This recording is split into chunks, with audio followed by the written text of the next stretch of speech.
everyone, Hefe here. I'm Wild Man Wes. And this is the 24 Beers of Christmas for What's Your Poison? We are on day number 20.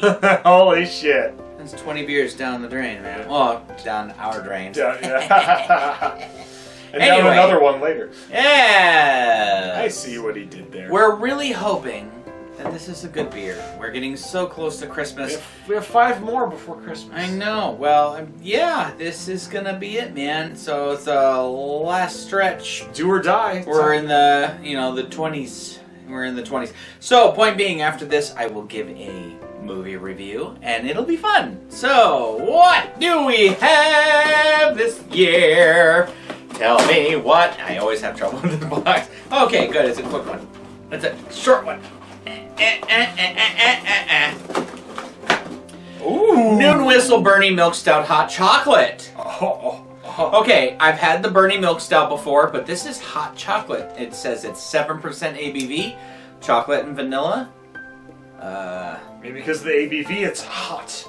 I don't know. Yeah, I don't know what makes it hot, but I've had the Bernie Milk Stout before. I have so maybe too. it's like just a chocolate. So, but we'll see.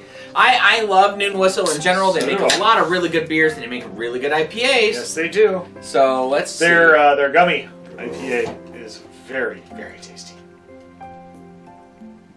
Yeah, their Gummy Vortex, Gummy Apocalypse, their Gummy series is. The very first one I ever had was their sour, their Fuzzy Smacks. Yeah, That one is fuzzy. oh. So their Fuzzy series is their sours, and their Gummy series is their IPA. Oh yeah. So, oh my. that smells like rich chocolate. Oh, I know.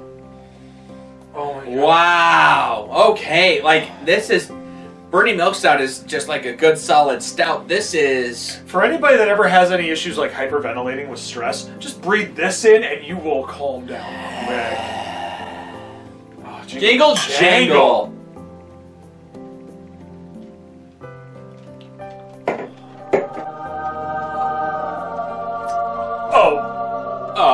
Oh, he just finished, guys. He just finished right now. Naughty. So naughty.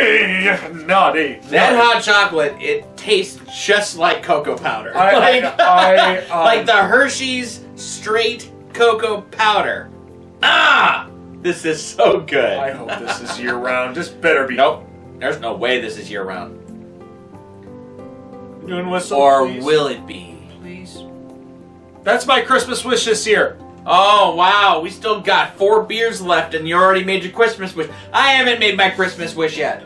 But this one's that damn good. We had a gingerbread Belgian quad, and we had the Belgian double. I know, and they were amazing. And I still didn't make my. This is your Christmas wish. It is. He already did it. He already said it, folks. Santa heard you. I know. Santa heard you. Can't take back these. But I'm not gonna lie. That's a good Christmas wish. I wish this was. Well, let's put it this way. When it comes to like chocolate stouts or even just like chocolate porters, you name it, whatever. I've had Leinenkugel's chocolate dunkel. I have had Oswego Brewing Company's Snap Cocoa Pop. I've even had OBC's daguerreotype with their Imperial chocolate stout. But this. Of all the chocolate This is a total package right here! Yeah. Of all the chocolate stouts I've ever had, this is the most delivered chocolate stout. Like, there are a lot of stouts out there with chocolate notes. This tastes like chocolate. Like, straight up. I'm super impressed with this. Like, bravo, guys. Alright, so, I don't know how much that you remember, like, old school wrestling. I'm just going... For all my old school wrestling fans out there, I'm going to paraphrase some stuff like, the American dream doth the road. I've been to the mountaintop, Daddy. And you know something, brother? This is the business. This is everything for the common man. Business. Business. Business. Bernie's knees. Bernie's? Oh, right. I know, Bernie's. So, fantastic beer. Now, the only way to properly follow up this beer would be to be following it up with a fantastic movie. If you have not seen the film Kiss Kiss Bang Bang, this is a film that has been done by Shane Black. And if anyone knows anything about Shane Black, every movie he does involves Christmas in some way. That is it's a giant theory. He loves Christmas. He loves Christmas time. He loves everything about it. He directed Iron Man 3, which is arguably a Christmas movie. So I've been told. So speaking of Iron Man 3, where did that influence come from? Well, in the 2005 era of movies, there was a fun little gem that was a huge comeback film for America's favorite actor. America's favorite actor? Yes. Robert Downey Jr. Yes. Robert Downey Jr. in 2005 had just recovered and kind of come back out from his personal demons and his legal demons, and he wanted to get back into the acting world. So he got into a film where he plays an actual criminal who learns to be a better person in a movie called Kiss Kiss Bang Bang. Kiss Kiss Bang Bang is literally a movie about an actor who has to study alongside a private detective for a movie role that he never intended to be in. The movie starts with Robert Downey Jr. and a buddy of his robbing a place, right? They're literally committing burglary. They're leaving, they're being chased by the cops, his friend gets shot, and as he's running away trying to hide, he busts into a building, finds a room, goes in this room, and it's an audition. That audition says, no, we're not ready for you, and the casting director says, no, go ahead, now, if he's ready, we're ready. He comes in there, and he's been shot in the arm, and he runs into the room, and he's like looking around like, oh, okay, like the cops are following him. So he's like, I'll do anything, I'll just stay here. So they give him the script. And then the person who reads the lines to him for him to react, it says, what are you doing? You act like you did nothing wrong. He's like, what? I don't know what you mean. He said, you just walked away as your partner was killed. And he goes, I didn't mean to. It was literally what he was just going through, so it was very therapeutic. And as soon as the audition was over, the casting director's like, see, this is what I'm talking about! Method acting! He had no idea he was actually dealing with this. So he comes in, he's doing the audition, a cop busts in, and he turns around, and they said, oh, sorry, because he was in an audition. So basically, the story, like the very beginning of the story, it uses a lot of flashbacks. And at the very beginning of the story, he's at a big Hollywood party at this big mansion, and there's a pool and everything, and it flashed back to this moment of how he got there. So now, he's just a prospective actor for a film. That's why he's at this party. So, it all takes place during Christmas, and it's all in Los Angeles, so there's not actually snow, and there's actually a big theory about how Shane Black likes to make Christmas movies in Los Angeles because there is no snow, but it's still like the theme of Christmas. So there's lights and everywhere and whatever. So, the story goes, basically, that's not where it really starts. That's how his story starts, but the story starts when he accidentally becomes a witness to a murder. He's hiding under a bed, this girl gets killed, and there's this whole murder thing. So he is now designated to shadow a private detective. His name is Gay Perry.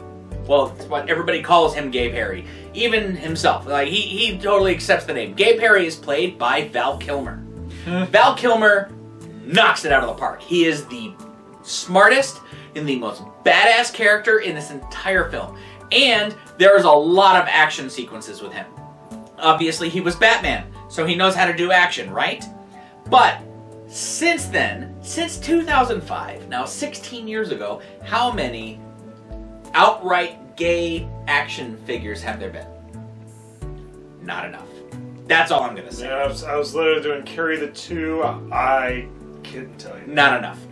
Point being, the whole joke behind him being Gay Perry is that he throws out homophobe jokes all the time about how he has what he calls a cock gun, and it's a gun on his cock, and basically he says, like, straight guys never check your dick. Like, they never check it. So that's where he hides his gun, is on his tank. I think he got some inspiration from Tom Savini and From Dusk Till Dawn with that one. Sure. So, basically, the point of this film is not necessarily to dog on anybody. It is a comedy, but it's a dark comedy. A lot of death in this film, but it's also a lot of like dark themes and a lot of emotions that people have to go through. But literally, this is a movie that turns itself inside out from where it began, and it becomes just such a fun film to watch.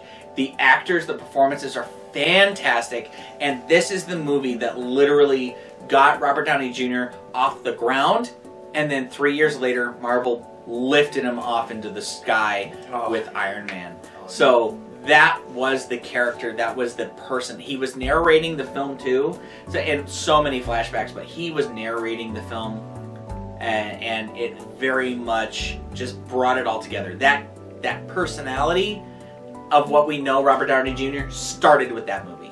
That's where it started, was Kiss Kiss Bang Bang. So I give the movie a literal A+. It is one of my favorite films.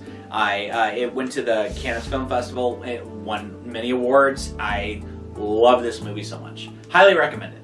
Sounds good to me. I mean, hell, we highly recommend the film and we highly recommend the beer. Absolutely. So they put A+ on both ends. Both made of chocolate. That's yes. not accurate, but but they're both feels amazing. like it. Both amazing. Yes. Well, we hope you enjoyed this episode. Make sure you leave a thumbs up, and if you leave a thumbs down for this one, shame on you. We'll look the other way. Santa knows. Santa does know. But anyways, we hope you share on social media, but most importantly, push that little red button, and don't forget to ring the bell for instant notifications. Until then, I'm Wildman West. And I'm Hefe. And we'll see you tomorrow for day 21 of What's Your Poison's 24 Beers of Christmas, where we do a beer review and talk about a TV special that Canadians could say you might crave. Hefe? Ha! I have a question for you before we end this. Do you think this might be the best Christmas review ever? Maybe? Yes. Maybe. See you soon.